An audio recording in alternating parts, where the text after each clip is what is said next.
नमस्कार, स्वागत है आप सभी का। आप देख रहे हैं कुरुक्षेत्र। मैं हूं सौरभ शर्मा आपके साथ। क्रिकेट में देखते हैं ना, बॉलर ने कोई लूज बॉल डाली और बल्लेबाज फ्रंट फुट पर आता है लगा जबरदस्त शॉट मारने के लिए, लेकिन फ्रंट फुट पर आकर छक्का मारने के चक्कर में कभी कभी वो बैट्समैन आउट हो जाता है। कांग्रेस पार्टी के साथ यही हो गया। पवन खेड़ा की गिरफ्तारी और सुप्रीम कोर्ट से रिहाई के बाद कांग्रेस फुल अग्रेशन में थी। हर तरफ माहौल बना रही थी, ये तानाशाही सरकार है, फासिस्ट सरकार है, ये सरकार आलोचना नहीं सह सकती। लेकिन तभी क्या हुआ, कांग्रेस के नेताओं का वीडियो आ गया जिसमें नारा लग रहा है, मोदी तेरी कब्र खुदेगी। क्रिकेट की ही कहावत है, कैचेस विन मैचेस। अब कांग्रेस ने शॉट तो जोरदार लगाया, लेकिन कैच लपक लिया मोदी जी ने। आज 2 चुनावी सभाओं में उन्होंने देश को याद दिलाया कि ये कांग्रेस वाले मेरी कब्र खोदना चाहते हैं, मेरे मरने का इंतजार कर रहे हैं। ये कहते हैं मोदी तेरी कब्र खोदेगी, और देश कह रहा है मोदी तेरा कमल खिलेगा। अब कांग्रेस पार्टी इस नारे से लाख किनारा करे, लेकिन वीडियो तो वायरल है और ऑडियो बिल्कुल साफ है। कांग्रेस जितना डैमेज कंट्रोल करेगी 2024 तक नरेंद्र मोदी उसका उतना फायदा उठाएंगे। इसीलिए लोग कह रहे हैं कि हमें तो अपनों ने लूटा, गैरों में कहां दम था। कांग्रेस की कश्ती वहां डूबी जहां पानी कम था।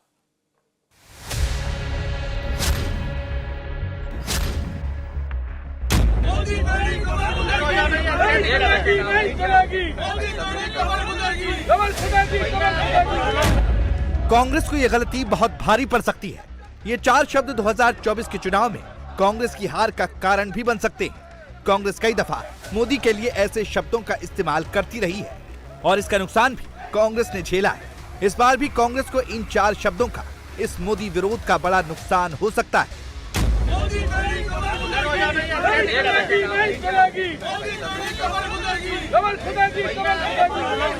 कहते हैं तीर कमान से और शब्द जबान से जब निकल जाते हैं तो वापस नहीं आते। अब ये अपना असर दिखाएंगे और असर दिखाना शुरू कर दिया है। कल प्रधानमंत्री मोदी के लिए ऐसे शब्दों का इस्तेमाल कांग्रेसियों ने किया, तो आज मेघालय के शिलांग की सभा में कांग्रेस को पीएम मोदी ने भी जवाब दिया, करारा जवाब दिया। प्रधानमंत्री ने कहा, जो लोग निराशा में डूबे हैं वो लोग आज कह रहे हैं कि मोदी तेरी कब्र खुदेगी, पर देश की जनता कह रही है, हिंदुस्तान का हर कोना कह रहा है, मोदी तेरा कमल खिलेगा। मैं देख रहा था कुछ लोग जिनको देश ने नकार दिया है, जिन्हें देश अब स्वीकार करने के लिए तैयार नहीं है, जो निराशा की गर्त में डूब चुके हैं, वो आजकल माला जपते हैं, माला। और वो कह रहे हैं मोदी तेरी कब्र खुदेगी। ये निराशा के गर्त में डूबे लोग ये कह रहे हैं, माला जपते जपते कह रहे हैं, मोदी तेरी कब्र खुदेगी।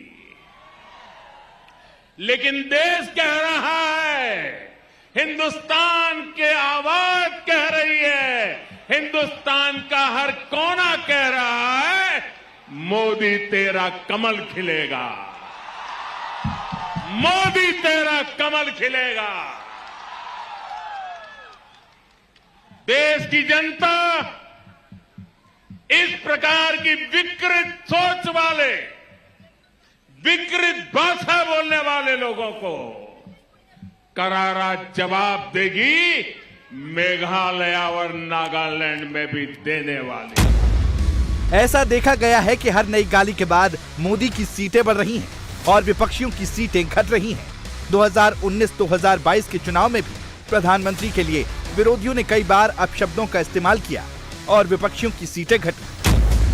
सवाल यही है कि इस बार 2023 के चुनाव में भी क्या यही होने वाला है? क्या कांग्रेस ने मोदी को गाली देकर अपशब्दों का इस्तेमाल करके फिर से अपना बड़ा नुकसान कर दिया? मोदी को गाली देना विरोधियों को कितना महंगा पड़ने वाला है? क्या मोदी विरोध का माला जाप 2024 में भी विरोधियों का बैकअप कराएगा? दरअसल प्रधानमंत्री मोदी ने मेघालय में आज 2 रैलियां की थी। एक में क्या बोले वो आपने सुन लिया। दूसरी सभा में पहुंचे, वहां भी कांग्रेस का ये नारा तो उन्होंने बताया, और उसके बाद कांग्रेस को कैसे घेरा ये देखिए। कुछ राजनीतिक दल इतने हताश हो गए हैं, इतने निराश हो गए हैं कि उनको लग रहा है जब तक ये मोदी जिंदा है उन लोगों का मेल बैठने वाला नहीं है। मोदी जिंदा है तब तक देश का आशीर्वाद उसको मिलने ही वाला है और इसके कारण उनकी नींद हराम हो गई है और इसलिए आजकल ये निराशा में डूबे हुए लोग, हताश हो चुके लोग, मोदी के मरने का इंतजार करने वाले लोग माला फेर रहे हैं और कब्र खोदने में बैठ गए हैं। अरे कुछ समाज सेवा का काम करो, ये कब तक कब्र खोदते रहोगे? और वो नारा बोलते हैं, मोदी तेरी कब्र खुदेगी। देश कह रहा है, मोदी तेरा कमल खिलेगा। अब किसके दिल में क्या छुपा है, कौन दिल से क्या कामना करता है, खैर ये तो कहना मुश्किल है, लेकिन जो बोल सुनाई देते हैं, जो शब्द बोलता हुआ आदमी दिखाई देता है, उसको तो नहीं झुटलाया जा सकता। अब इसे नरेंद्र मोदी अगर अपनी चुनावों में, पॉलिटिक्स में कैश करना चाहते हैं तो कोई उन्हें रोक भी नहीं सकता और ये गलत भी नहीं है। मेहमान हमारे साथ सैयद जफर इस्लाम साहब जुड़ रहे हैं भारतीय जनता पार्टी से। इस्लाम साहब स्वागत है आपका। अखिलेश प्रताप सिंह जी बस जुड़ने वाले हैं, दिख रहे हैं, बस फोन उनका आ जाए, कांग्रेस पार्टी से हमारे साथ जुड़ रहे हैं। अजय आलोक जी हमारे साथ हैं, आज राजनीतिक विश्लेषक की भूमिका में हैं। अजय जी स्वागत है। तहसीन पूनावाला साहब भी हमारे साथ हैं, पॉलिटिकल कमेंटेटर हैं। तहसीन साहब आपका ये बहुत स्वागत है। अगर थ्रू हो जाए तो मैं पहला सवाल तो लेना चाह रहा था अखिलेश जी से ही, अगर मेरी आवाज जाए उन पर, तो अभी तक नहीं जा रही है, चलिए ठीक। मैं जफर इस्लाम साहब आपसे शुरुआत करता हूं। देखिए मामला तो कल से चल रहा है, ये कांग्रेस पार्टी के कई लोगों से बात हुई। पहले वो कह रहे थे भाई वीडियो कैसे साबित करेंगे आप कि वीडियो असली है, आजकल तो बहुत कुछ हो जाता है, फोन पे ही वीडियो एडिट हो जाता है, कुछ का कुछ शब्द चिपका दिया जाता है। फिर ये कल एक प्रोग्राम में एक कांग्रेस के प्रवक्ता ये भी कह रहे थे कि अगर किसी ने ये नारा लगाया भी है तो हम इसके साथ नहीं हैं। और वहां देख लीजिए रणदीप सुरजेवाला बैठे हैं, वो तो मना भी कर रहे थे उनको। तो किसी ने अगर कुछ कह भी दिया गलत तो ये मतलब नहीं कि कांग्रेस पार्टी ऐसी कामना करती है प्रधानमंत्री के लिए। देखिए, पहली बार तो नहीं ऐसा गाली दिया प्रधानमंत्री जी को। ये तो बहुत जो बाउंड्री लाइन क्रॉस होकर गाली देने वाली बात है। मौत का सौदागर से लेके आप बंदर से तुलना, चूहा से तुलना, जमीन में गाड़ देंगे, कुत्ते की मौत मारेंगे, दुष्ट प्रधानमंत्री, ऐसे ऐसे शब्दावली का किसके लिए इस्तेमाल किया गया है? प्रधानमंत्री जी के लिए किया गया है। और उसके आज उस दिन तो उन्होंने खासकर जो भी मान मर्यादा थोड़ी थोड़ी सी भी बची होगी उसको भी लांघ कर ऐसी बातें कही, ऐसी गंदी गाली दी जिसके लिए देश जो है पूरा शर्मसार हो रहा है कि आज कांग्रेस को क्या हो गया, इतना हताहत, इस तरह की बेचारगी, इस तरह की नाराजगी। अरे भाई सत्य ही तो गया है, लेकिन आप संस्कृति तो नहीं भूल गए हैं कि आपकी क्या होनी चाहिए देश में। सत्ता ठीक है, आती है जाती है, कल आएगी कल चली जाएगी, एक सबके साथ होता है, इतिहास है, देश इतिहास गवाह है, सत्ता सबको मिलता है। लेकिन सत्ता जाने का मोह ऐसा थोड़ी होना चाहिए। सत्ता का मोह ऐसा नहीं होना चाहिए कि सत्ता जाने के बाद आप इतनी पेट में दर्द हो, इतनी परेशानी हो इस तरह के कि आप प्रधानमंत्री को इस तरह से गालियां देने लगे। भाई गाली देंगे तो जनता उनके साथ तो खड़ी है जी। जनता का आशीर्वाद है, जनता का प्यार है, जनता का विश्वास है, कॉन्फिडेंस है। अब जनता का कॉन्फिडेंस है, जनता के दरबार में अगर हम जाके कहेंगे तो जाहिर है जनता हमें सुनेगी, इसलिए कि हम जनता के लिए जीते मरते हैं। हमारे पार्टी का जो भी कोशिश होती है वो ये होती है कि जनता के लिए, जनता के हित में और देश के हित में काम करें। इसलिए एक परिवार के हित में परिवार के लिए काम करना है, मरना मिटना, एक देश के लिए मरना मिटना, दोनों फर्क है, जनता पहचानती फर्क। चलिए अच्छा ठीक है, एक बार जरा तहसीन साहब आपकी बात पर कुछ कहना चाह रहे हैं। एक बात देखिए तहसीन जी, साफ है, एक बात साफ है, ये वीडियो जहां बना वहां केवल कांग्रेस पार्टी के लोग थे, जहाज के नीचे बैठे थे जब पवन खेड़ा जी को जहाज से उतार कर गिरफ्तार करने की सारी प्रक्रिया चल रही थी, और जो आदमी नारा लगा रहा है उसका नाम तक सामने आ गया, वो वीडियो में साफ दिखाई दे रहा है। मोदी तेरी कब्र खुदेगी, ये नारा तो लगा, वहां के लोगों ने, वहां मौजूद लोगों ने दोहराया भी। अब इसके बाद कांग्रेस पार्टी जो कहती रहे, लेकिन नुकसान जो होना था वो तो हो रहा है। देखिए सौरभ जी, सबसे पहले वर्तमान स्थिति में हमारे मुल्क में पॉलिटिकल डिस्कोर्स इतना नीचे गिर चुका है, इतना नीचे गिर चुका है, सभी बाजू से इतना नीचे गिर चुका है कि मैं इस चीज से इत्तेफाक नहीं रखता। हमें कभी भी किसी भी व्यक्ति के लिए, जैसे अटल जी कहते थे, हमारे जो है मतभेद होने चाहिए, मनभेद नहीं होना चाहिए। लेकिन आज सैयद जफर इस्लाम जी आपके शो, जो एक नेशनल टेलीविजन पे एक बहुत इंपॉर्टेंट शो पर कहते हैं कि मौत का सौदागर माननीय प्रधानमंत्री जी के लिए इस्तेमाल किया गया था जब वे गुजरात के मुख्यमंत्री थे। मैं बड़ी जिम्मेदारी से कह रहा हूँ, सौरभ जी मुझे फैक्ट चेक करना, सैयद जी प्लीज बीच में मत बोलना क्योंकि ऑडियंस को ये पसंद नहीं है। सबसे पहले मौत का सौदागर का प्रयोग 2002 में गौरव यात्रा में उस वक्त के वर्तमान गुजरात के मुख्यमंत्री श्री नरेंद्र मोदी जी ने कांग्रेस और कांग्रेस पार्टी के लिए किया था। 2002 में नरेंद्र मोदी जी ने किया था। सबसे पहले फैक्ट चेक करना, वही नरेंद्र मोदी जी ने माननीय सोनिया जी के लिए जर्सी काउ, राहुल जी के लिए हाइब्रिड बच्चा, मेरे दोस्त शशि थरूर की मरूम पत्नी के लिए 50 करोड़ की गर्लफ्रेंड, वेस्ट बंगाल में कोविड में जाके दीदी और दीदी के नारे लगाए। और हाल ही में सौरभ जी, मैं आपके साथ शो पर था, माननीय प्रधानमंत्री ने राहुल जी से पूछा कि आपका सरनेम नेहरू क्यों है, नेहरू क्यों नहीं है, गांधी क्यों है। तो इस तरह का जो स्टेटमेंट है, जो व्यक्ति देश के सबसे ऊंचे संवैधानिक पद पे बैठते, क्या उनको ये शोभा देता है? एक्सपंज करना पड़ा प्रधानमंत्री का स्पीच पार्लियामेंट से, जब उन्होंने पूर्व प्रधानमंत्री मनमोहन सिंह जी के लिए कहा आप किस तरह से नाते हो रेनकोट पहन के, पार्लियामेंट में उन्होंने शब्द का प्रयोग किया। एक और चीज कहते, अपनी बात समाप्त करता फिर आप दे देना। यही प्रधानमंत्री थे गुजरात 2017 में कैंपेनिंग के समय, मैं इंडिया टीवी पे था उस दिन, उन्होंने आरोप ये लगाया कि मनमोहन सिंह जी और हामिद अंसारी जी और दीपक कपूर जी उनकी सरकार को गिरा रहे थे, पाकिस्तान के साथ षड्यंत्र करते, और पार्लियामेंट में आकर अरुण जेटली जी को माफी मांगनी पड़ी। क्या ये प्रधानमंत्री को? तहसीन जी ठीक है, मैंने आपको रोका नहीं क्योंकि ये तो होना ही था कि आप गिनाते प्रधानमंत्री ने क्या क्या कहा है। अभी थ्रू नहीं हो पा रहे हैं, ऑडियो नहीं आ रहा है अखिलेश जी का, वो भी गिनाएंगे, कोई गलत बात नहीं है क्योंकि सारी बातें ऑन रिकॉर्ड हैं। जो आपने बताया प्रधानमंत्री ने कहा है, जो बीजेपी बताती है प्रधानमंत्री बता रहे हैं, वो कांग्रेस पार्टी ने कहा है। सवाल यह है कि क्या आज, जैसा आपने कहा, राजनीति का स्तर इतना नीचे गिर जाएगा कि आप देश के किसी नेता की, वो तो प्रधानमंत्री है, उसकी मौत की कामना करने लगेंगे? भाई कोई जो आदमी नारा लगा रहा था मोदी तेरी कब्र खुदेगी, उसको यह नहीं मालूम है कि कब्र में कब डाला जाता है किसी को? बिल्कुल नहीं, ये कामना कोई नहीं करता। और मैं, क्योंकि मैं अभी अखिलेश जी बोल पाएंगे, वो भी बताएंगे, कोई भी व्यक्ति, हमारे जितने भी डिफरेंसेस माननीय प्रधानमंत्री नरेंद्र मोदी जी से हो, हम चाहेंगे वो स्वस्थ रहे, उनकी आयु लंबी रहे, वो अच्छी तरह से देश, जब तक प्रधानमंत्री 2024 तक देश को के लिए काम करे, सेवा करे, हम कोई भी इस तरह की बातें जो उनके विपक्ष में, ये बात नहीं करेंगे। लेकिन जब प्रधानमंत्री खुद गुजरात के मुख्यमंत्री थे और उन्होंने कहा मौत का सौदागर, ये खुद उनके शब्द थे 2002 में। मुझे ये बताइए ना, मुझे ये बताइए, कांग्रेस पार्टी, मैं कह रहा हूं, मैंने तो पहले आपसे कहा सारे बयान ऑन रिकॉर्ड हैं। आज बीजेपी कहे कि ये बातें नहीं कही कभी किसी ने, या प्रधानमंत्री मोदी ने नहीं कही, तो वो गलत होगा, उन्होंने कही है ये बातें। लेकिन मेरा सवाल ये, कांग्रेस पार्टी फिर कौन सा हाई मॉरल ग्राउंड लेती है?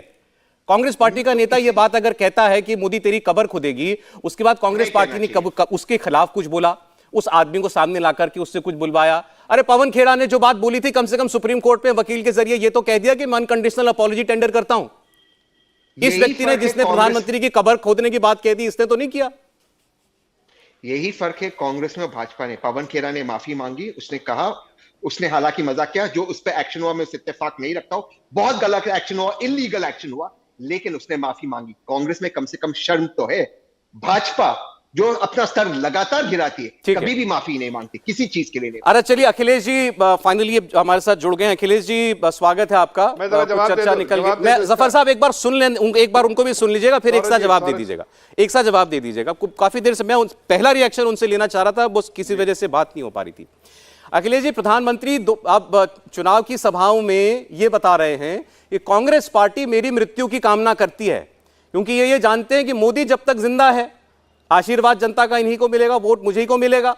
अब इसलिए ये चाहते हैं कि हम कांग्रेस को सत्ता में आना है तो मोदी खत्म हो जाए, मोदी की जिंदगी जाए पहले।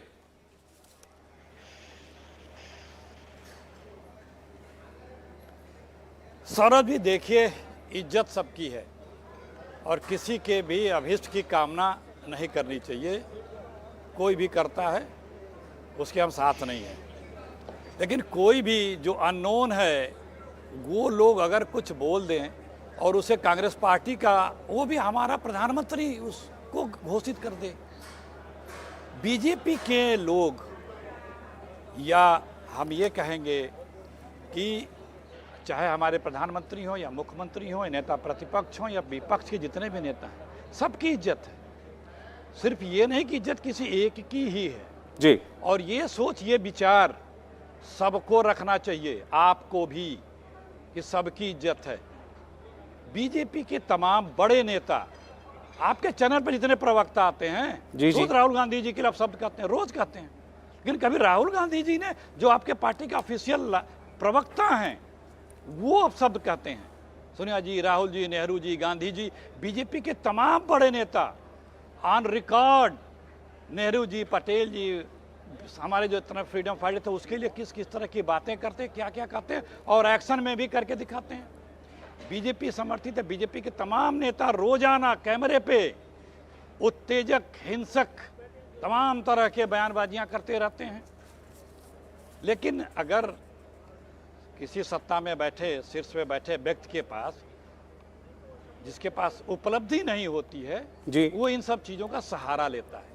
अगर सत्ता में बैठे व्यक्ति के पास अपनी सरकार की, अपने वादों की, अपने निर्णयों की, अपने कंप्लायंस की जो अगर उपलब्धि होती है तो वो उसको गिनाता है, लेकिन वो गिनाने के लिए उनके पास कुछ है नहीं। अच्छा ठीक है, तो कहीं से कोई अखिलेश जी, मैं आपको, चीज़ आपके क्योंकि देर से भी आप जुड़े, मैं आपको शुरुआत में नहीं टोकना चाह रहा था, लेकिन मैं आपको, आप इस बात का उत्तर जरूर दें। आपने ये कहा कि कोई अननोन आदमी, कोई नारा लगा दे और प्रधानमंत्री उसको दोहरा रहे हैं, तो ये आदमी अननोन कैसे है? ये तो कांग्रेस पार्टी के उन नेताओं के साथ उस हवाई जहाज में सवार था जो आपके अधिवेशन के लिए जा रहे थे, तो ये कोई अननोन आदमी कैसे हो सकता है? ये रणदीप सुरजेवाला, बाकी तमाम लीडर, शकील अहमद दिखाई दे रहे हैं, उनके ठीक नीचे जमीन पर बैठा हुआ आदमी है, ये कांग्रेस पार्टी का लीडर नहीं तो कौन है?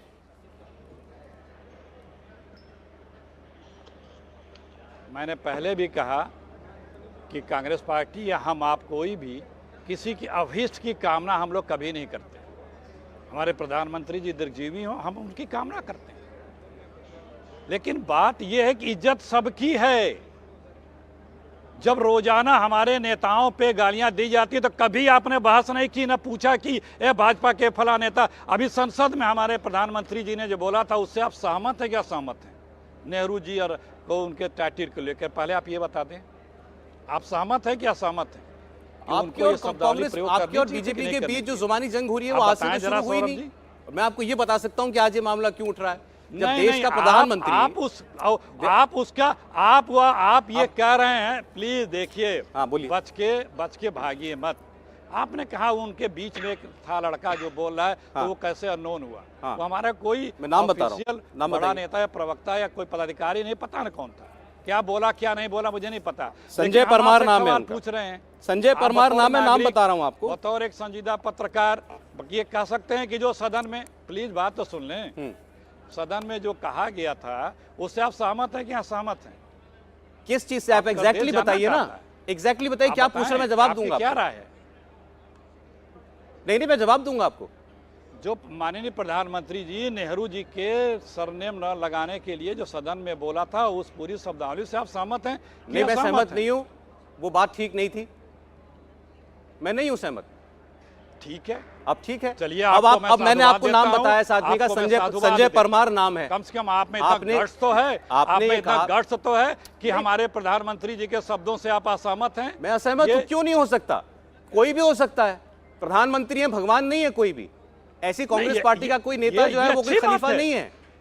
ये अच्छी बात है, लेकिन हमारे प्रधानमंत्री को देखिए, ये अब आप बोले तो मैं बोलूं, ये अच्छी बात है, लेकिन हमारे भी प्रधानमंत्री हैं, हम भी सम्मान करते हैं।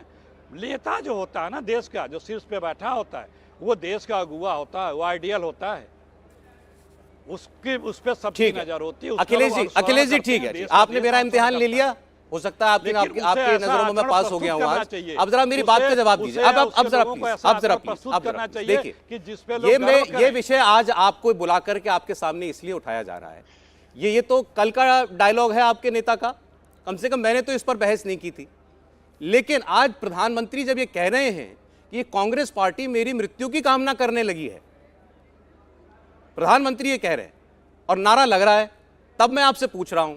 अब आपने शुरुआत में कह दिया अननोन आदमी, तो मैं आपको नाम बता रहा हूं, उस आदमी का नाम है संजय परमार। ये मैंने आपको बता दिया कि उस जहाज में था जिसमें कांग्रेस के नेता जा रहे थे। आप अगर इत्तेफाक नहीं रखते तो कम से कम उस व्यक्ति से तो आप माफी दिलवा सकते हैं।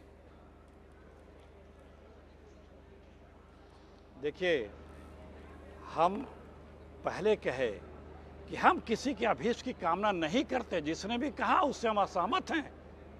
कांग्रेस, लेकिन उसको आप कांग्रेस पार्टी से जोड़ देंगे और वो भी हमारा, जिसको हम प्यार करते हैं प्रधानमंत्री, वो जोड़ दे, तो क्या ये जायज है? प्रधानमंत्री को प्यार करते हैं? तमाम लेखक, कवि, तमाम ऐसे हैं जिन लोगों ने आज के अतीत में बहुत सी चीजें, कविताएं, चलिए, अच्छा, ठीक, लिखा है, सब कुछ। चलिए ठीक है। आप जफर इस्लाम आपकी बात पर बोलना चाह रहे थे, काफी मेरी और आपकी चर्चा हो गई। चलिए, जफर इस्लाम साहब, उन्होंने कहा हम तो प्रधानमंत्री को प्यार करते हैं, उनकी दीर्घायु की कामना करते हैं, उनके लिए क्यों हम ऐसे मन में ऐसे भाव लाएंगे? देखिए, आज इनकी बात से पूरा देश अचंभा रहा और हंस रहा होगा इनकी बातों पे, इसलिए कि अगर वाकई ऐसी बात होती तो इनके लीडर्स, बड़े बड़े लीडर, दिग्गज लीडर, मल्लिकार्जुन खड़गे जी, जो मधुसूदन मिस्त्री जी, आपके और भी शंकर जी, बाकी सोनिया गांधी जी, और ऐसे जितने बड़े लीडर हैं, उन लोगों ने क्या क्या शब्द का इस्तेमाल किया है, मैंने पहले भी कहा, मैं रिपीट नहीं करना चाहता हूं इस, और वो सारी चीजें जो बड़े लीडर ने कहा है। तो आज ये बात जो कह रहे हैं प्रधानमंत्री से प्यार, इसलिए कि इनको लग गया कि जनता का आक्रोश इनको दिखने लगा है, जनता का आक्रोश दिखने लगा है कि आप उनके लिए कब्र बना रहे हैं, तो जाहिर है जनता का आक्रोश इनको मिला होगा, इसलिए आज ये कह रहे नहीं हमको प्यार है। भाई, जिससे प्यार है उसको क्या, उसके लिए कब्र कोड़ते हैं आप? इसलिए लोगों ने कहा, जवाब प्रधानमंत्री जी ने दिया बहुत अच्छा, आप हमारे लिए कब्र कोड़ेंगे, लेकिन वहां से जो है जनता जो है कमल के फूल खिलाएगी। और ये बात आपको दिखेगा 2024 में, दिखेगा आगे आने वाले इलेक्शन में, दिखेगा मेघालय में, दिखेगा नागालैंड में, दिखेगा कि वहां की जनता जो है फूल खिलाएगी, कमल का फूल खिलाएगी। अच्छा, और ठीक है। इन्होंने जो मौत का सौदागर वाले जो लोग हैं, उन्होंने जो कहा है इस तरह, वो अपने आप को प्रूव कर रहे हैं कि वो प्रधानमंत्री जी के प्रति कितनी नफरत है, उनकी कितनी नफरत। एक बार जरा अजय आलोक साहब के पास जाना चाहता हूं मैं, जफर साहब। अभी अखिलेश जी ये कह रहे हैं कि ऐसी बातों को तब उठाया जाता है, और वो प्रधानमंत्री इस बात को उठाएं तो ये साबित करता है कि बोलने के लिए और कुछ नहीं है, काम नहीं है बताने के लिए, उपलब्धि नहीं है गिनाने के लिए, तो फिर इसी किस्म के बयानों को उठा करके सिंपैथी ली जाती है। देखिए, जिस तरह से अखिलेश जी कह रहे थे, मैं उनको सम्मान से चचा बुलाता हूं, तहसीन भाई कह रहे थे, बाकी कांग्रेसी जिस तरह से कहते हैं, तो एक शेर याद आ जाता है कि तुमको क्या बताऊं, क्या ये मेरे बस में है, तुमको क्या बताऊं, क्या ये मेरे बस में है, ये तो मेरे नस नस में है। ये मोदी से नफरत ऐसी नस नस में भरी हुई है कि वो निकलते रहेगा, वो छोड़िए, कोई बड़ी बात नहीं है। मुझे तो आश्चर्य लगा, कम से कम यार, जिनको पता है कि उनको कब्र में जाना है, तो उनके लिए आप कब्र खुदवाओ। कम से कम ये नारा लगाना चाहिए था, मोदी तेरी चिता जलेगी, झूठ मूठ के उनको कब्र में भेज रहे हो, यही नारा लगाए थे। राजनीति का प्रोस्पेक्टिव, ठीक बात है, तहसीन जी सही कह रहे हैं कि स्तर बहुत गिरते जा रहा है। गिरना कहां से शुरू हुआ?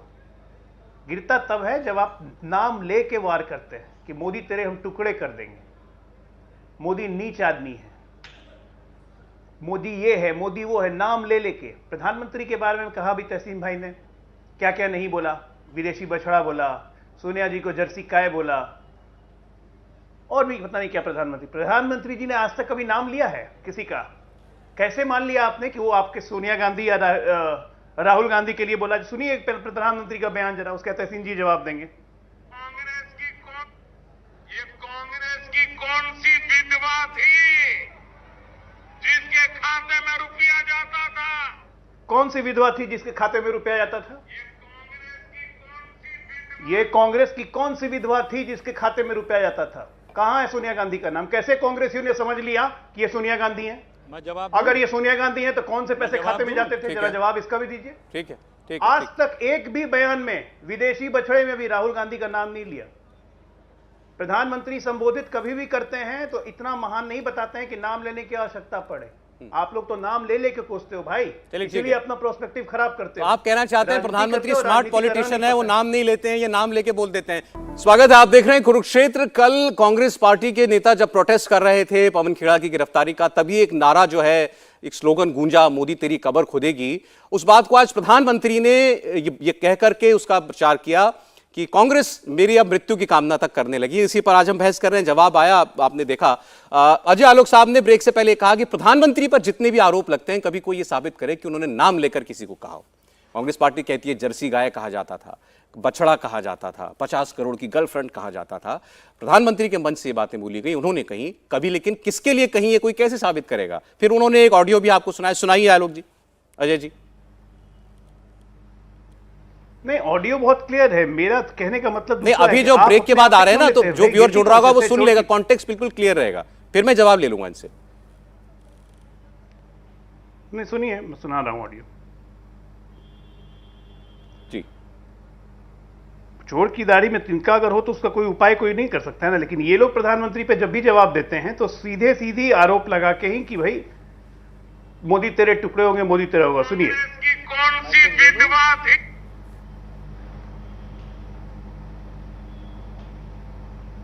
अजय जी जो है वो वीडियो निकाल के सुना रहे हैं। अखिलेश जी ये कांग्रेस की कौन सी विधवा थी जिसके खाते में रुपया जाता था?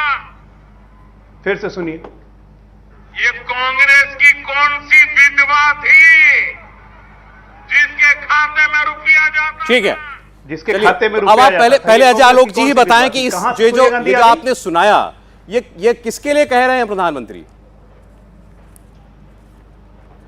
भाई कांग्रेस में कितनी विधवा वर्कर्स थी? प्रधानमंत्री जी कांग्रेस बताए कि कौन सी विधवा थी जिसके खाते में पैसे जाते थे। अगर नहीं जाते थे तो सीधा कहते कि प्रधानमंत्री जी झूठा आरोप लगा रहे हैं। इन्होंने तो आरोप को स्वीकार कर लिया भाई। अब मान लिया कि सोनिया गांधी के बारे में बोल रहे हैं उनके खाते में रुपया आती थी। अगर रुपया जाती थी तो गंभीर मामला है, जांच होनी चाहिए। देखिए, जहां तक मेरी जानकारी है, ये जब जहां तक मेरी जानकारी है, क्योंकि ऑडियो पुराना है, शायद मैं शायद इस्तेमाल कर रहा हूं, ये इस परिप्रेक्ष्य में कहा गया था कि कांग्रेस पार्टी की सरकार में विधवा पेंशन जो है अपात्र लोगों को जाती थी, या ऐसे लोगों को जाती थी जो मतलब जो कैटेगरी में आते ही नहीं थे, उनके खाते में पैसा जाता था, या कोई बीच में गोल कर जाता, जो आधार कार्ड में थे ही नहीं, जो आधार कार्ड में थे ही। ठीक है, एग्जैक्टली। उसके लिए प्रधानमंत्री ने कहा कांग्रेस की कौन सी विधवा थी जिसके खाते में पैसा जाता था, कांग्रेस ने इसको सोनिया गांधी से क्यों जोड़ा, उसका जवाब वो दें अखिलेश जी।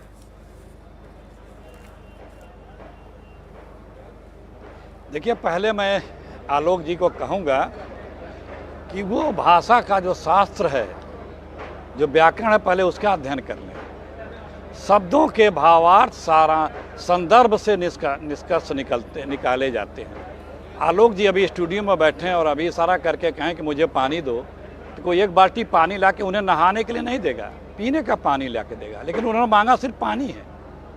तो शब्दों के जो भाव सब अर्थ निकलते हैं वो सारांश से निकलते हैं। खैर, बड़ी बात यह है कि कम से कम ये स्वीकार तो रहे हैं कि मोदी जी जो बोल रहे हैं उसका ये समर्थन कर रहे हैं। और विधवा किसी की भी हो, आपकी मनसा उस विधवा के प्रति प्रेम भरा नहीं है, कि कोई भी विधवा गरीब से गरीब हो, तो इसकी सराहना नहीं की जा सकती है। बात दरअसल में ये है कि आज चुनाव हो रहा है, लेकिन आपके पास 9 साल का कोई काम नहीं है। आपने छाती ठोक ठोक के 40 वादे किए थे कि 2022 तक हम ये कर देंगे। नीति आयोग ने 2018 में प्रेस कॉन्फ्रेंस की थी जेटली जी के साथ, मोदी जी ने तमाम बातें कही थी। मेरे बस एक ही प्रतिज्ञा है, एक ही सपना है, 2022 तक सबको, हर किसी के पास एक पक्का घर होगा, घर में नल होगा, नल में जल होगा, LED लाइट होगी, गैस का चूल्हा होगा, शौचालय होगा, सबकी आय दूनी होगी, बुलेट ट्रेन चलेगी, 5 ट्रेन इकोनॉमी होगी, सब गांव में इंटरनेट पहुंचेगा। तमाम वादे थे जी, इस पे बात नहीं हो रही है क्योंकि इस पे आपका रिपोर्ट कार्ड 0 है। ठीक है, आप अपने कामों के बल पे वोट नहीं मांग सकते। इस बार आपको दोनों लोग जवाब देना चाह रहे हैं। आपकी शुरुआती बात पर आपने नाम लिया अजय आलोक का, 30 सेकंड अजय आलोक, फिर जफर साहब आपके पास आ रहा हूं, क्योंकि इनका नाम लिया गया। अजय आलोक समझ चुकी है। ठीक है आलोक, ठीक है अखिलेश जी। देखिए, शब्दों का भावार्थ मैं नहीं निकाल रहा हूं। मैं जानता हूं मैं स्टूडियो में पानी मांगूंगा तो कोई मुझे बाल्टी भर के पानी नहीं देगा। इतनी अकल जनता को भी है अखिलेश जी, आपको और मुझे भी है, इसलिए वो तो मुझे सिखाइए मत। आपके पास जवाब नहीं है ये बोलिए। दूसरी बात, जिन विधवाओं का दर्द की आप बात कर रहे हैं तो बता दूं, 2014 का वीडियो है, चुनावी भाषण है, 5200 करोड़ रुपए का विधवा पेंशन घोटाला हो रहा था। जहां पे विधवाओं के नाम पे अकाउंट बना के उनको पैसे दिए जा रहे थे। आप पूछ रहे थे ना प्रधानमंत्री ने क्या काम किया है, यही काम हुआ है साहब। पिछले 9 वर्षों में यह 5200 करोड़ उन विधवाओं को पहुंच रहे हैं, कांग्रेसियों को नहीं पहुंच रहे हैं, जो नकली नाम से खाते बना के पैसे निकाल लेते थे। ये काम किया प्रधानमंत्री ने, जो डिजिटल धन माध्यम के तरफ से एक का एक रुपया आज लाभार्थी के पास पहुंच रहा है, 85 पैसा जेब में नहीं जा रहा किसी नेता के। ये काम किया है। वेब के आरोप मत लगाइए, देश को गुमराह कर रहे हैं सौरभ जी, कभी उठने मैं का बता मौका रहा ना हूं मिले। इनको।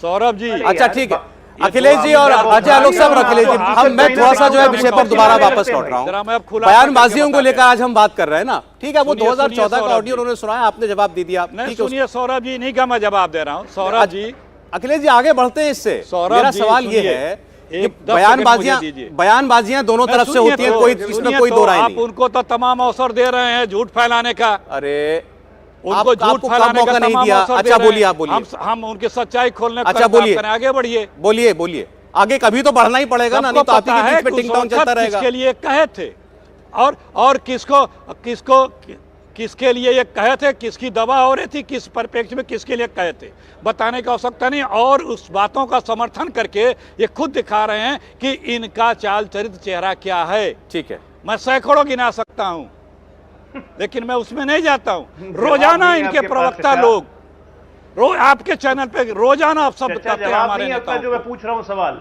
लेकिन हम तो कभी ये नहीं कहते कि कांग्रेस। अखिलेश जी रोजाना बहसें होती हैं, हर जगह हम सुनते हैं और हर तरफ के प्रवक्ताओं को सुनते हैं। कोई किसी से कम नहीं है, ये मैं आपको बता दूं, कोई किसी से कम नहीं है। एक दूसरे को कोसने में बस वो गालियां जो हैं, जो जिनका बीप करने के अलावा कोई इलाज नहीं है, उनको छोड़ करके बाकी सब कुछ कह दिया जाता है, सब कुछ कह दिया जाता है। तो मेरी आप लोगों की आवाज नहीं सुनाई दे रही है, मुझे कोई आवाज नहीं सुनाई दे रही, प्लीज सुनिए 10 सेकेंड और। हाँ, एक कहावत है, क्षमा बड़न को चाहिए। जो बड़ा होता है ना, वो इन चीजों को अवॉइड करता है। बड़प्पन उसी में होता है, जिसमें बड़प्पन होता है उस चीजों को। चलिए, आप तक आवाज नहीं जा रही, आपका पॉइंट लेकर मैं जवाब ले रहा हूं। ठीक है, जफर इस्लाम साहब, फिर पूनावाला साहब में आता हूं। वो कह रहे हैं बड़प्पन दिखाना चाहिए था प्रधानमंत्री को, इस चीज को उघाड़ने की बजाय भूल जाना चाहिए था। किसी ने कहा भी है तो क्षमा कर देना चाहिए था। नहीं, उन्होंने तो जनता की बात की, प्रधानमंत्री जी ने कोई विंडिक्टिव एक्शन की तो बात की नहीं। उन्होंने कहा इसका जवाब आप कबर पड़ने की बात कर रहे हैं मेरे बारे में, खुला खुला पूरे देश के जनता के सामने, तो वही जनता जवाब देगी आपको। वो जनता का आशीर्वाद मुझे प्राप्त है और मुझे पूरे यकीन है कि फूल खिलाएगी, कमल का फूल खिलाएगी। तो उसमें क्या उन्होंने कहा, ये तो नहीं कहा कि आपकी कब्र हम कोड़ देंगे और आपको हम सजा दे देंगे, ऐसा तो नहीं कहा। भाई आप कब्र कोड़ते रहिए, जनता फूल खिलाती रहेगी। ठीक है, इतना ही तो कहा आदरणीय प्रधानमंत्री जी ने, बड़े समझदारी के साथ। एक जो बड़े लीडर की बात कर रहे हैं, बड़ा आदमी जो है, उस बात को उन्होंने कहा कि आप उससे एक नसीहत है इनके लिए कि इस तरह की शब्दावली का इस्तेमाल नहीं करना चाहिए और उसका नुकसान आपको नुकसान होगा। यही से नसीहत लीजिए, पार्टी के लिए नसीहत है। जनता जनार्दन है और जनता का आशीर्वाद प्रधानमंत्री जी के साथ है। लोकप्रियता में आप किसी तरह के भी सर्वे उठा के देख लिए, एक ही मात्र लीडर है जिसकी लोकप्रियता जो है देश में सबसे आगे है। बाकी सब बहुत छोटी जो है उनकी लोकप्रियता। एक बार तहसीन पूनावाला साहब मेरे सवाल सुन लीजिए, अपनी बात भी आप कह लीजिएगा। मैं इस डिस्कशन को यहां ले जाना चाह रहा हूं। आपने गिना दिया प्रधानमंत्री ने क्या क्या कहा, चलें ठीक है। सवाल यह है कि इसका नुकसान किसको होता है और फायदा किसको होता है। कांग्रेस पार्टी के लीडर्स का बार बार इस तरह के बयान देना सीधे जुड़ा हुआ है उनकी चुनावों में हार से, उनको नुकसान से। गुजरात के जमाने से जब मुख्यमंत्री के चुनाव लड़ते थे प्रधानमंत्री नरेंद्र मोदी, खून का सौदागर, जहर की खेती, उसके बाद खून की दलाली, उसके बाद AICC के बाहर चाय बेचना, फिर कभी किसी ने नीच कह दिया। हर बात का पलटकर नुकसान कांग्रेस पार्टी ही उठाती है। यह बात सच है या नहीं है? देखिए, दो चीजें, कांग्रेस इसमें नुकसान उठाती है। वो इसलिए भी उठाती है क्योंकि जो एक इको चेंबर बन गया है, वो कम से कम वो कांग्रेस पर दोष डालता है। क्योंकि पर कांग्रेस में पहले भी कहा, इतनी कम से कम शर्म तो है कि उस चीज को झुटलाती नहीं है, वो मानती अपनी गलती, वो माफी मांगती है। लेकिन आप देखिए ना, यहीं पर देखिए किस तरह से टेक्निकल एक्सक्यूजेस दिया जाता है। अब मैं अपने फैक्ट्स हमेशा सही रखता हूँ सौरभ जी, इसलिए आप मुझे शो में बुलाते हैं। और मैं अपने फैक्ट्स कहां से लाता हूँ? इंडिया टीवी से। देख लीजिए, इंडिया टीवी से, ये इंडिया टीवी का वेबसाइट है, facts. Modi calls Sonia Gandhi Jersey cow 2004 के अंदर भारत उदय यात्रा, अडवाणी जी ने माफी मांगी। अडवाणी जी को पता नहीं था किसको बुला रहे? कहां की बात हम कहां ले जाते? या किसी को आप पार्लियामेंट में सवाल आपसे, क्या भारत में विदेश से पैसे आ रहे हैं आपके डिफेंस सेक्टर के अंदर? उसका उत्तर है आपका सरनेम नेहरू क्यों है, नेहरू क्यों नहीं? ये उत्तर हो सकता है देश के प्रधानमंत्री को शोभा देते ये बात करना? मैं तो कहता हूं कांग्रेस गलत है, मैं तो कहता हूं कांग्रेस हार गई है। आज अखिलेश जी विपक्ष में बैठे, आज इनकी हालत ऐसी हो गई कि लोकसभा में लीडर ऑफ ऑपोजिशन ऑफिशियल ही नहीं है। जनता ने उनको जवाब दिया, लेकिन जिस जनता ने आपको आशीर्वाद दिया, 2-2 बार बिठाया, आपको विजय दिया, उस जनता के सामने आप उस लोकतंत्र के मंदिर में एक प्रधानमंत्री जिसने इस देश के लिए शहीद हुए, उसके बेटे को पूछते आपका सरनेम गांधी क्यों है, नेहरू क्यों नहीं? आप उसका मजाक उतार रहे हो।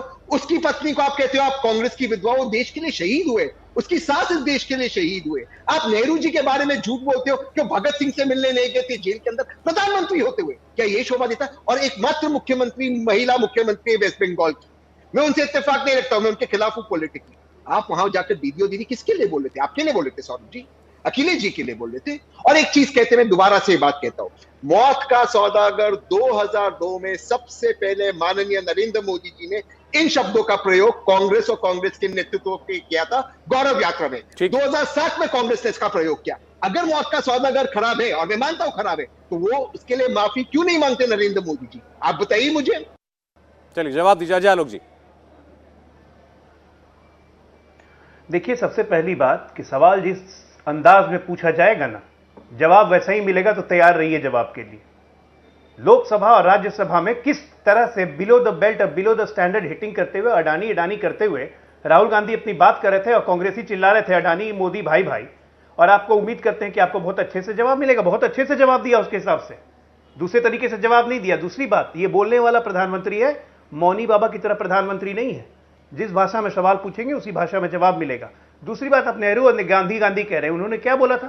उन्होंने क्या बोला था भाई? पहली बात तो गांधी टाइटल ही नहीं है, गैंडी है, सबको हम लोग को पता है। महात्मा गांधी से इंस्पायर होकर फिरोज गैंडी ने अपना नाम फिरोज गांधी कर लिया था। तो उन्होंने कहा कि जब नेहरू से इतनी इंस्पायर्ड हो कि इंदिरा गांधी लगातार नेहरू की रही, नाना भी रहे, उसके बाद भी प्रधानमंत्री रहे, तो नेहरू ही रख लेते। एक मिनट, उस पर आपको इतनी मिर्ची लग गई? पढ़ लो, फिरोज गांधी के ऊपर किताब पढ़ लो, उनके पिता के ऊपर इतिहास मैंने पढ़ा हुआ है, पूरी इतिहास पढ़ी हुई है जी। आपको क्यों मिर्ची लग रही है? एक मिनट, इतनी मिर्ची क्यों लग रही है भाई? इतनी मिर्ची क्यों लग रही है आपको? जब आपको, एक मिनट, क्या ये सही नहीं है? फिरोज गांधी जी ने नेहरू जी की धज्जी उड़ा दी थी पार्लियामेंट में एलआईसी घोटाले में। चले आते हो, अरे शर्म नहीं आती? गांधी जी ने नेहरू जी की धज्जी उड़ाई थी कि नहीं पार्लियामेंट में? लोगों को शर्म नहीं आती? शर्म आप कीजिए। आपके दामाद ही अपने ससुर की धज्जी उड़ाते थे और दूसरे दामाद का आज स्कैंडल से घिरे हुए हैं। इसमें प्रधानमंत्री जी की क्या गलती है? कांग्रेस को भी मजबूत करने की जिम्मेदारी नरेंद्र मोदी अपने ऊपर ले लेना। तुम यार, अरे अपनी गलतियों से जो नहीं सीखे उनका नाश होना तय है। एक नंबर के फ्रॉडगिरी फैलाते हो। जो अपनी गलतियों से गांधी नाश होना तय है। गांधी और उनके पिता का बर्थ सर्टिफिकेट है, उनके नौकरी पढ़ लीजिएगा। गैंडी था, गांधी नहीं था। बता रहे हो? गैंडी गांधी नहीं था। पढ़ लीजिएगा, अंग्रेजों ने पढ़ लीजिएगा थोड़ा, उनके ऊपर किताब है। भूलने की बीमारी हो गई, उम्र ज्यादा हो रही है। फ्रॉड हो, हम बता रहे हैं, फ्रॉड हो गई आपको। चलिए, अरे भूलने की बीमारी हो गई, उम्र ज्यादा हो रही है। एक नंबर के अंग्रेजों ने कई किताब लिखी है फिरोज गांधी के, बस आगे गाली गलौज उसमें जिक्र किया है। फ्रॉड बढ़िए और बंबई में बर्थ सर्टिफिकेट है। देखिए यही कांग्रेसी स्तर जो है ना, यही कांग्रेसी स्तर है जिसके कारण नारे लगे थे। कब्र खुदेगी, कब्र के अलावा तो कुछ और दिखता नहीं है। फ्रॉड आदमी जो है, कब्र के अलावा तो कुछ और दिखता नहीं। चलिए ठीक है, किसका नाम क्या था, किसने क्या नारा लगाया, चुनाव आता है तो सब कुछ याद दिलाया जाता है और इसका किसी को फायदा होता है, किसी को नुकसान। शुक्रिया करेंगे सैयद जफर इस्लाम, अजय आलोक जी, अखिलेश सिंह जी, तहसीन पूनावाला साहब आपका जुड़ने के लिए हमारे साथ। इंडिया टीवी हर वक्त हर जगह डाउनलोड करने के लिए सर्च करें India TV news Google play store या ऐप स्टोर पर।